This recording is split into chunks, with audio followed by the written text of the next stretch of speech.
میرے اور آپ کے کریم آقا صلی اللہ علیہ وسلم کی مبارک انگوٹھی بھی مشہور زمانہ ہے کہ جس پر اللہ رسول محمد لکھا ہوا تھا، تو مہر لگائی جاتی اس خط پر اور پھر اس خط کو متعلقہ شخص تک پہنچا دیا جاتا۔ تو خاتم بمانا مہر لگانا، تو مہر سب سے پہلے خط پر لگائی جاتی ہے یا خط کو بند کرنے کے بعد لگائی جاتی ہے؟ یقیناً خط کو بند کرنے کے بعد لگائی جاتی ہے۔ ہمارے ہاں جس طرح سٹیمپ لگتی ہے، ہم نے کوئی پارسل بھیجنا ہو تو یقیناً ڈاک خانے کی اس پر سٹیمپ لگتی ہے، اور اگر اس کو کھول لیا جائے تو بندہ قانونی طور پر مجرم قرار دیا جاتا ہے۔ تو اب جب رسول اللہ صلی اللہ علیہ وسلم کو خاتم النبیین فرمایا گیا تو معنی یہ ہے کہ حضور نبی رحمت صلی اللہ علیہ وسلم سے قبل جتنے انبیاء نے تشریف لانا تھا وہ لا چکے۔ اب رسول اللہ صلی اللہ علیہ وسلم سب سے آخر میں تشریف لائے، یہ اس بات پر دلالت اور گواہی دیتا ہے کہ اب حضور کے بعد قیامت تک کوئی نبی، بولیے سارے، کوئی نبی نہیں آ سکتا۔ اب جو بندہ کسی بھی طرح سے، ہمارے ہاں عرف عام کے اندر مرزا قادیانی نے معاذ اللہ ثم معاذ اللہ جھوٹا دعویٰ کیا، اور پھر بہت سارے حضرات اس کو ماننے والے طرح طرح کی تعویلیں پیش کرنے لگے۔ کسی نے کہا جی وہ نبی نہیں مجدد ہے معاذ اللہ۔ اور اگر آپ مرزا قادیانی کے عقائد و نظریات اور اس کی لکھی ہوئی اگر کتب کو دیکھ لیں تو آپ ویسے ہی کانوں کو ہاتھ لگا جائیں۔ ایک اور بات بنیادی طور پر ذہن نشین رہے، جناب آدم علیہ السلام سے لے کر میرے اور آپ کے کریم آقا صلی اللہ علیہ وسلم تک جتنے بھی نبی تشریف لائے، تو جو نبیوں کے نام تھے وہ بھی سبحان اللہ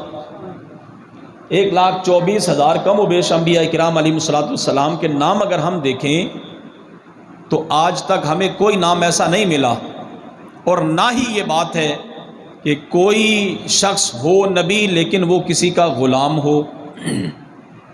کوئی شخص نبوت کا دعویٰ کرے اور وہ کسی کا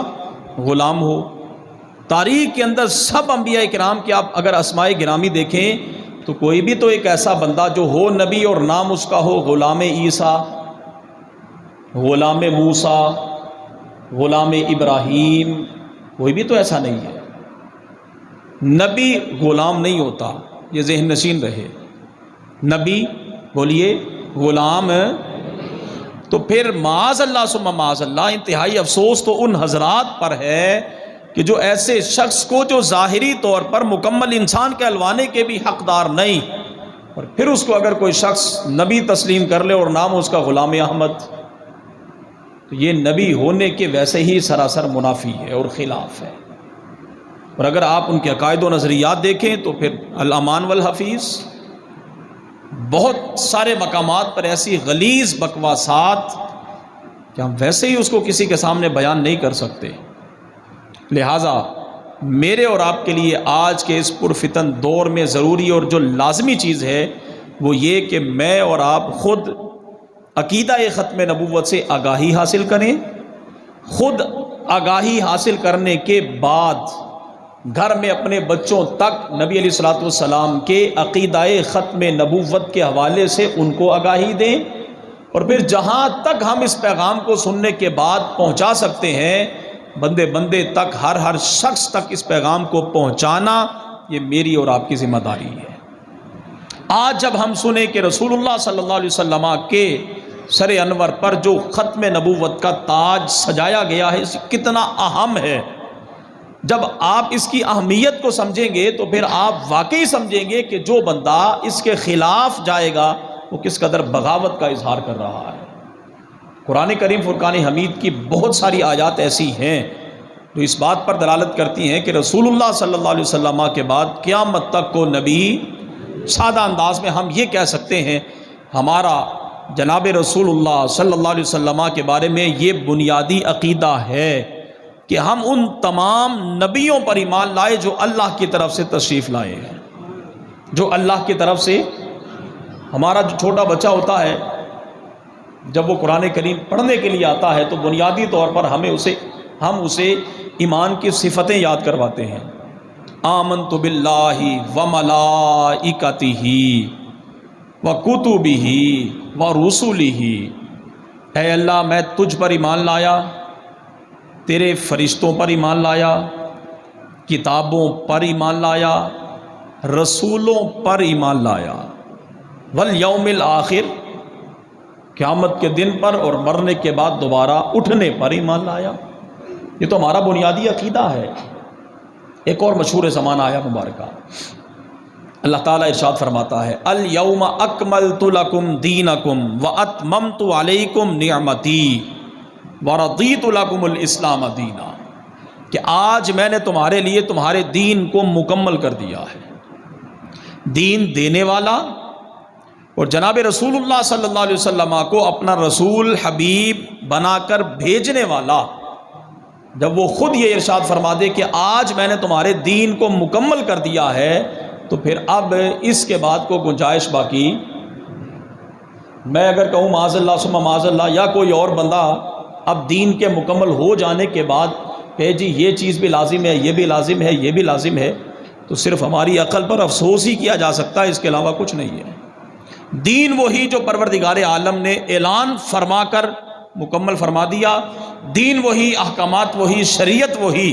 جو جناب رسول اللہ صلی اللہ علیہ وسلم نے لوگوں تک پہنچا دی ہے۔ ایک اور آیا مبارکہ سورہ بقرہ کی جب ہم ابتدا کرتے ہیں تو اس کا انداز دیکھیے آپ، اللہ تعالیٰ ارشاد فرماتا ہے کہ جہاں پر مومنین کی علامات اور ان کی شان کو بیان کیا گیا، والذین یؤمنون بما انزل الیک، یقیناً آپ میں سے اکثر حضرات کو یہ آیت مبارکہ آتی ہوگی، والذین یؤمنون بما انزل الیک، مومنین کی شان اور مومنین کی صفات یہ ہیں کہ وہ اس پر ایمان لاتے ہیں اے حبیب صلی اللہ علیہ وسلم بما انزل الیک، جو آپ کی طرف نازل کیا گیا ہے، جو بولیے آپ کی طرف، یہ ایسا سبق ہے جو ہم نے اپنے ذہنوں کے اندر بٹھانا ہے۔ یہ سبق ہم نے ہمیشہ ایسا پکا یاد کرنا ہے کہ مرنے تک ہمیں یہ سبق نہ بھولے۔ بما انزل الیک، حبیب صلی اللہ علیہ وسلم جو آپ کی طرف نازل کیا گیا، وما انزل من قبلک، اور جو آپ سے پہلے نبیوں کی طرف نازل کیا گیا۔ اب مومن وہ ہے جو اس پر ایمان لائے جو آپ پر نازل ہوا، جو آپ سے بولیے پہلوں پر نازل ہوا، مومن وہ ہے جو ان پر ایمان لائے۔ یہ دو باتیں بیان کرنے کے بعد اب اللہ تعالیٰ ارشاد فرماتا ہے وَبِالْآخِرَةِ هُمْ يُوقِنُونَ، اور مومن وہ ہے جو آخرت پر ایمان رکھتا ہے، یقین رکھتا ہے۔ تین باتیں بیان ہو گئی۔ نمبر ایک، اے حبیب صلی اللہ علیہ وسلم مومن وہ ہے جو آپ پر ایمان لائے۔ نمبر دو، مومن وہ ہے جو آپ سے پہلے جتنے انبیاء اور جو ان پر نازل ہوا ان پر ایمان لائے۔ اور نمبر تین، وَبِالْآخِرَةِ هُمْ يُوقِنُونَ، جو آخرت پر یقین اور ایمان رکھے۔ یہ تین باتیں ہیں۔ اگر معاذ اللہ ثم معاذ اللہ میرے اور آپ کے کریم آقا صلی اللہ علیہ وسلم کے بعد اللہ تعالیٰ کی طرف سے کسی نے نبی بن کر آنا ہوتا تو پھر قرآن کریم کا اسلوب اور انداز اور ہوتا۔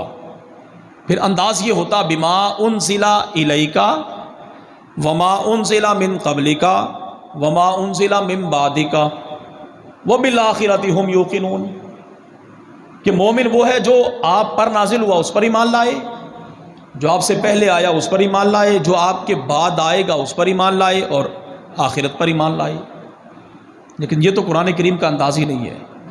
رسول اللہ صلی اللہ علیہ وسلم کے بعد اب متصل قیامت کا ذکر پروردگار عالم نے بیان فرمایا، اور متعدد مقامات پر رسول اللہ صلی اللہ علیہ وسلم کی شان اس انداز میں بیان فرمائی کہ آیا قرآن اس بات پر دلالت کرتی ہے کہ اب حضور ہی کا زمانہ قیامت تک چلنا ہے، اب آپ کے علاوہ کسی اور کا کوئی زمانہ نہیں ہوگا۔ اللہ تعالیٰ ارشاد فرماتا ہے وما ارسلناک الا، بولیں رحمۃ لل، سارے حضرات بولیں گے وما ارسلناک الا رحمۃ للعالمین۔ قرآن کریم کا ایک ایک حرف پڑھیں گے 10 نیکیاں ملیں گی۔ اب جس کو کائنات کے لیے پروردگار عالم نے رحمت بنا دیا، اب ظاہرہ عالمین میں سب کچھ آ گیا، عالمین میں انسان بھی آ گئے، عالمین میں حیوانات جانور بھی آ گئے،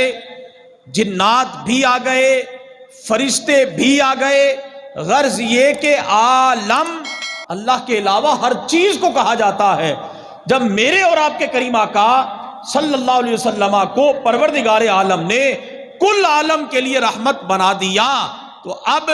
جب سے حضور تشریف لائے اس وقت سے لے کر جتنے حضرات آپ کے زمانہ مبارکہ میں موجود تھے، آپ ان کے لیے بھی رحمت، اس وقت سے لے کر آج تک جتنے حضرات پائے جا رہے ہیں کائنات کے اندر، آپ ان کے لیے بھی رحمت، اور قیامت تک جتنے آئیں گے سب کے لیے میرے کریم ہی رحمت ہے۔